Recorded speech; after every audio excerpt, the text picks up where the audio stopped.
Hello and welcome to another episode of the DVD Graveyard. Tonight we're going to be taking a look at Evil Dead Rise from 2023, and this time around this one will be directed by Lee Cronin, who recently did a film earlier this year that I saw was Lee Cronin's The Mummy, which is funny because I didn't actually know that he directed this movie. Whenever I first saw it, really until I kind of put two and two together whenever I realized he was directing the newest Evil Dead. Again, I don't know why it just kind of slipped through the cracks for me. But when I saw The Mummy, I remember watching it and being like, this really feels like Evil Dead, like big time. Like it felt like a spin-off to Evil Dead. If you've seen that movie, you'll probably know what I'm talking about. But it wasn't until after I saw that I was like, oh yeah, duh. I was like, he's the guy who directed Evil Dead Rise. And then, of course, like I said, he's going to be directing Evil Dead Burn, which comes out in just a few days. And, this installment in the franchise, I remember when it was first coming out and first advertising, and I was watching a lot of the trailers for it. It was a very similar situation with Evil Dead 2013, which I've grown to love quite a bit. I remember seeing the trailers and just being like, I don't know about this. Like, it was very, very different. It looked very different. It just seemed like I was not going to like it. And I'm not trying to be jaded or not trying to be, a downer all the time on stuff like this. But me and my wife went to the theaters to watch this one, and I was very pleasantly surprised. I walked out of that, absolutely loving this one. And this one, honestly, I probably prefer over Evil Dead 2013, if I'm being honest. I think it was just kind of a nice change of pace. It was a nice, after this being the fifth installment in the franchise, I think it was really nice to kind of do something just a little bit different. The stakes were a little bit higher in this movie for reasons which we'll discuss in just a moment. So, just getting that out of the way, I really, really liked this movie. I can't believe it's actually already been 3 years since this movie came out, to tell you the truth. I feel like it just came out like last year. Maybe I just bought it last year. I can't remember because I haven't had this DVD for very long. I bought this at Walmart out of like the $7 bin or whatever. So jumping into this, I'm going to go ahead and read the plot synopsis off the back of this DVD. It's very short. So a twisted tale of two estranged sisters whose reunion is cut short by the rise of flesh-possessing demons, thrusting them into a primal battle for survival as they face the most nightmarish version of family imaginable. I'll go over the cast real quick. So this movie stars Alyssa Sutherland, who plays Ellie. She's kind of the main bad girl that you see in all of the trailers and stuff. And then, of course, she is kind of co-starred with her sister in this film, played by Lily Sullivan, her sister, named Beth. And then, of course, the three children that live in this apartment with them is Nell Fisher, who plays Cassie, Morgan Davies, who plays Danny, and Gabrielle Eccles, I think is how you say her name, who plays Bridget, who are the kids. So, like I said earlier, the stakes are a little bit higher in this movie because this movie is about a single mom with children, which is very, very, again, just very different. Like, this movie is very different in a lot of ways. So, it takes the classic Evil Dead formula and just kind of does something that I've really kind of wanted to see for a long time, of course, or kind of thought about with these newer installments of the Evil Dead franchise. But it takes that kind of classic formula, that made Evil Dead, you find the Necronomicon, the Deadites come, and so on and so forth, and places it in a different location. So with this one not being in a cabin, in a secluded cabin in the woods, this one takes place in like a high-rise apartment in LA, which I thought was actually a really clever choice. And I always really liked movies that take place in like apartment buildings, hospitals, trains, stuff like that. I eat that kind of stuff up. Like, I don't know why, but that just seems like such a good location. Like, it always makes me think of like Demons 2. That's a film that takes place in like a high-rise apartment, which kind of is a similar to what's going on in this movie, kind of, sort of. Or like Critters 3, that's another movie that comes to mind that takes place in an apartment building. So I just think it's a really good setting for a horror film. It just seems like it works really well, and it just kind of adds something to it. Again, that's just me, but like I said, I'm not going to go too deeply in on this movie, so I'll just kind of give like a sort of a brief rundown and kind of my thoughts. So basically, when this movie opens up, we get a sort of more or less the ending of a different Evil Dead film, more or less, is what it seems like. It's the classic, cabin on a lake in the woods somewhere, and somebody's being possessed and they're dying, and there's deadites and so on and so forth. So it's more or less the ending of a previous Evil Dead adventure, which I really, it kind of makes you want to see that, which I really like because, again, it leaves sort of some stuff to the imagination. You get to see a little bit. Like peek into a little bit of a different story without it giving you kind of too much. So I really liked that opening, but I was confused, after seeing several of the trailers, and then it opens up on this. You're like, what the hell? Like what is this? And then of course we get the really good Evil Dead Rise title card. I always really liked, I like how they did that. I thought that was really cool with the girl kind of coming up out of the lake and everything. I thought that was a very good choice. We kind of flash back to I think a day before, like a couple days before or whatever. And that's where we meet Beth, who basically, she finds out she's pregnant, and, she kind of doesn't really know what to do, doesn't really have anywhere to go for one reason or another, and she calls her sister, Ellie, and she kind of goes to stay with them in their high-rise apartment. So when she gets over there, of course, Ellie lives alone there. She's kind of recently divorced, I guess. I can't remember exactly the situation that was going on. I think the father kind of walked out on him or something. And she lives there with her 3 kids. And they're kind of happy to see Beth. There's some sort of there's a little bit of animosity there between the two of them. Of course. Beth kind of being out on the road and everything with this band. She hasn't really had much to do with the family, and she kind of wasn't there for Ellie during this kind of separation. So there's a little bit of animosity there, but they kind of get over that. And they sort of just kind of jump into, just kind of hanging out, doing their thing. And one thing I really want to note about this is Ellie and Beth, these 2 actresses, they could not have cast 2 people better in these roles. They really, truly feel like sisters with their chemistry between the 2 of them, just the way that they look. I mean, they really feel like sisters. I think Alyssa Sutherland is great in this movie, which I'll mention again, kind of later when some other stuff happens. But basically, they send the kids out to go get pizza, and I say kids, they're probably I know one of them's probably, I think, at least 16, give or take. So but there's one that's very young, which is Cassie. She's kind of the youngest. But they go out to get pizza, and when they go to get pizza, there's an earthquake whenever they get back to the apartment. And it cracks the ground in this parking structure or something like that. And one of the kids, he decides to go down there, and that is where he finds these old records, because he's a wannabe a DJ, so he finds these vinyl records, and he finds that, and then he finds another version of the Necronomicon, which is really cool. It looks awesome. It looks very similar to what it looked like in Evil Dead 2013, except now it's got these really sharp teeth on the side of it. It's a really cool looking version of the Necronomicon.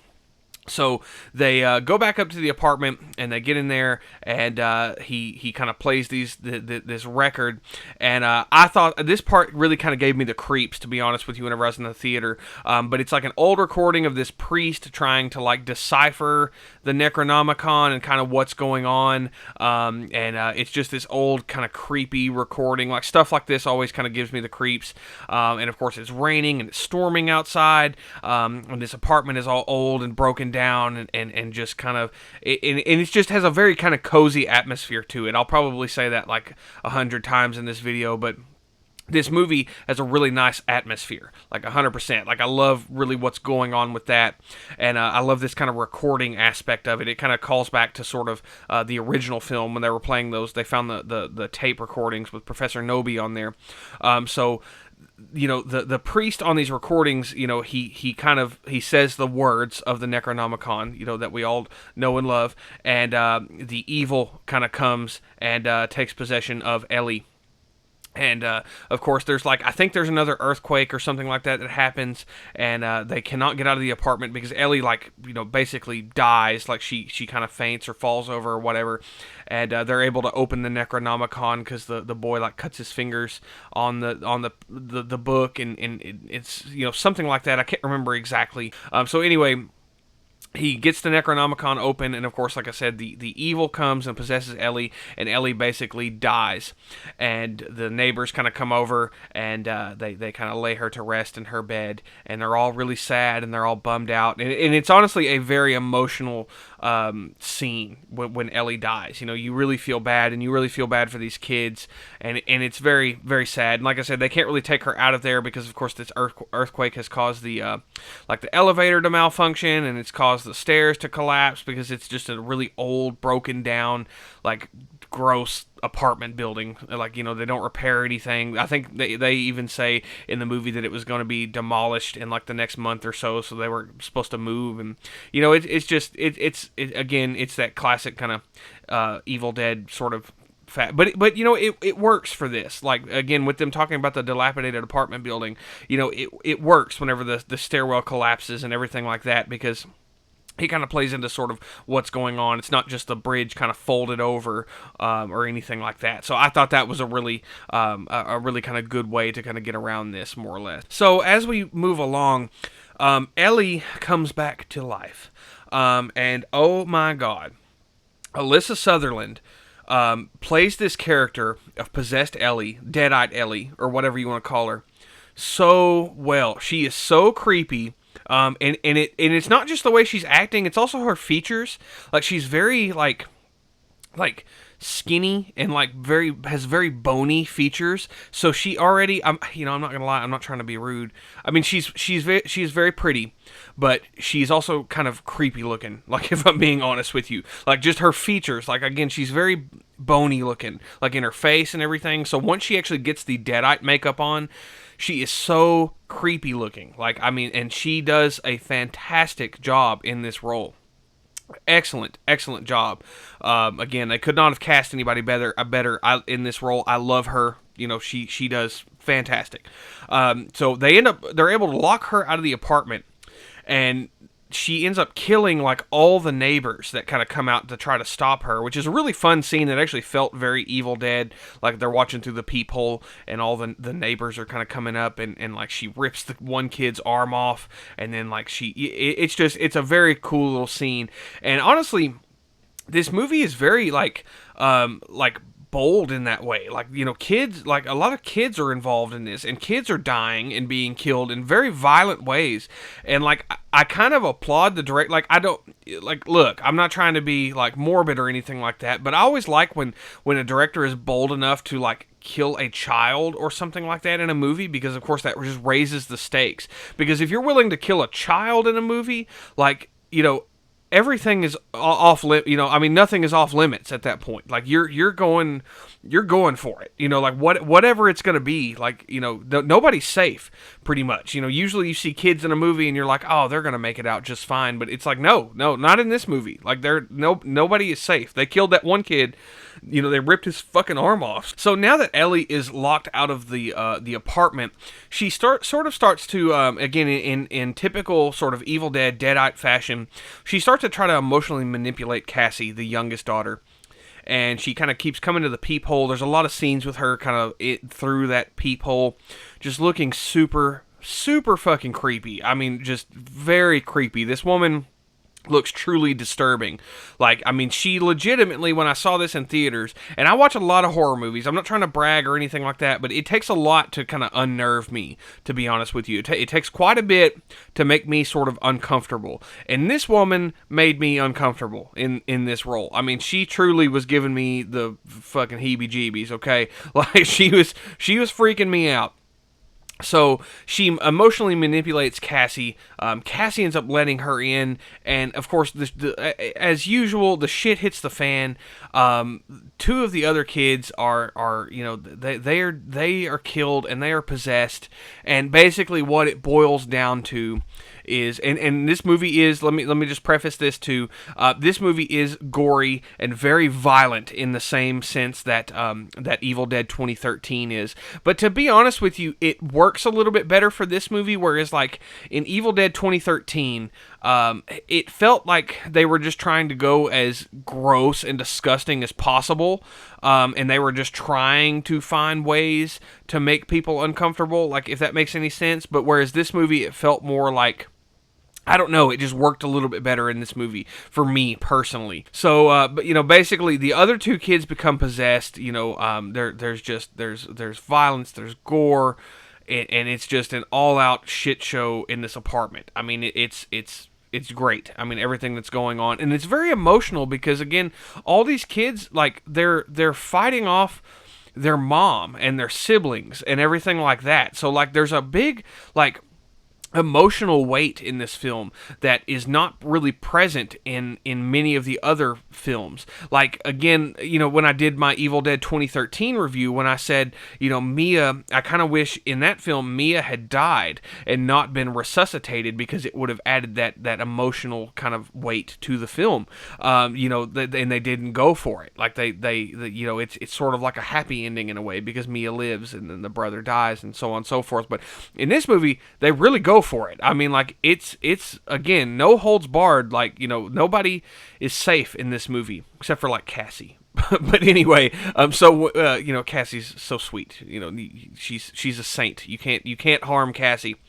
So anyway, it boils down to it. Basically, Beth and Cassie are the two left alive, and they come out of the apartment, and they go down into this this parking garage, kind of where everything all started, and they're not able to get out. They can't get out through the gate because it's sort of sealed shut, and Ellie and all of the dead neighbors have like fused together into this creepy, gross, nasty monstrosity. But it looks so good and so disturbing. It's very, very creepy. So it kind of comes after them in this. I think it's called the Marauder, I think is what they call the creature. But it comes after them in this parking garage, and they end up fighting it off, and then of course it is killed by a chainsaw and then forced into a wood chipper, which you see kind of earlier in the movie, and you're like, oh, that wood chipper's coming back in some way, shape, or form. So it's thrown through this wood chipper and just shredded to pieces. And after this is all said and done, Cassie and Beth, they make it out alive, and they kind of walk off more or less into the sunset. So, after this happens, that is whenever we see one of the girls from the beginning of the movie. She is kind of taken over by the evil before she goes out to this lake. So, the beginning of this movie was more or less the ending of this movie at the same, like it plays in a big loop, which I really love the fact that they did that. I thought that was such a good idea, such a smart choice to do that, because again, it's like this movie plays in a never-ending loop anytime you watch it. And then, of course, we roll credits, and we kind of know where it goes from there. So that was Evil Dead Rise from 2023. I really, really like this movie a lot. Like I said, I went into it, almost with a little bit of a negative attitude, but it more or less kind of changed my mind. And kind of opened it a little bit to like Evil Dead Burn, because now I'm really excited about Evil Dead Burn. Like, I'm super pumped. Lee Cronin is doing that movie, of course. And the trailer actually looks pretty good. So I'm looking forward to it. Of course, I did see The Mummy. Like I said, that was another film he did. Lee Cronin's The Mummy, which I was kind of mixed on it. I think I just kind of went in with different expectations. I need to watch it again because it was very Evil Dead, but I just don't think it really hit the way that I wanted it to. But this movie was fantastic. I highly, highly recommend this. If you're kind of on the fence about it, the gore was on point. The acting was excellent. I love the setting of this movie being in an apartment building. This one feels more Evil Dead than Evil Dead 2013 did, to me personally. That's just kind of the way that I felt about it. And one thing I thought was cool that I failed to mention was whenever they're playing that... when one of the kids is playing that record, when the priest is kind of saying all the words to summon the evil and kind of kick off the events of this movie, we find out that the version of the Necronomicon that he has is one of 3 copies that are out there. So it kind of moves itself into that, I don't want to use the word multiverse, but, whereas like the first Evil Dead and Evil Dead 2, that Necronomicon from those films all the way through Army of Darkness could have been a completely different Necronomicon than the one that's in this movie or the one that is in Evil Dead 2013. So it opens up that potential for there to be these different Necronomicons and give us different stories. And I really kind of hope they keep going with this idea. I really like just taking that Evil Dead premise and just kind of putting it somewhere else, like putting it in a different environment, or like kind of moving it around in different ways instead of kind of sticking with the cabin formula, which, don't get me wrong, I really like the cabin idea. Like, I like the isolation of the cabin in the woods, but this was just such a nice, fresh kind of change of pace for me personally. I love this movie.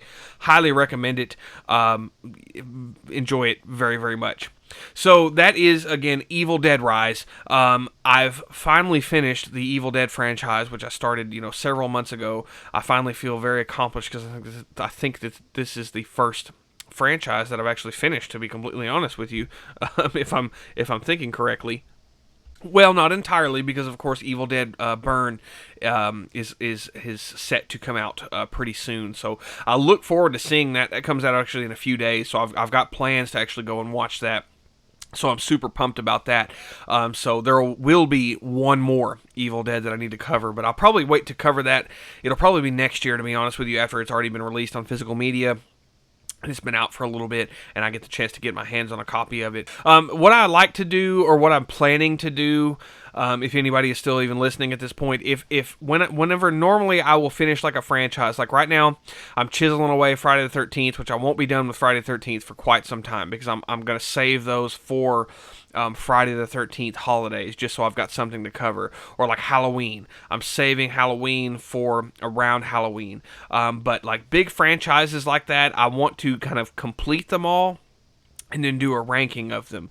But to be honest with you, I probably won't do a ranking of the Evil Dead franchise, to tell you the truth, because honestly, they're gonna more or less be in order, except for Evil Dead Rise. Like, that one will be like the only one that is in a different spot. It'll be slightly above Evil Dead 2013, but everything else will be in chronological order, which is kind of boring, so I don't really plan on doing that, whereas something like Friday the 13th is going to kind of be all over the place, or like Nightmare on Elm Street will kind of be everywhere, or Halloween will be all over the place. So I probably won't do a ranking for this particular franchise, so I apologize if you're wanting that, but again, I probably won't be doing that. Just, everybody, I don't want to bore people with that ranking in particular, but I've got some more reviews coming up, and I've got a fun little video planned, so stay tuned for that. I hope everyone enjoyed this review. I've like I said, I've got another one coming pretty soon. That was a viewer request, so I look forward to kind of getting that out of the way. And then, like I said, I've got a fun little sort of review slash ranking video. Speaking of ranking, so I've got that planned. So stay tuned for that. So anyway, as always, have a great rest of your night. Stay tuned for the next episode of the DVD Graveyard. Sorry, I stuttered there a little bit. Have a great rest of your night, and goodbye.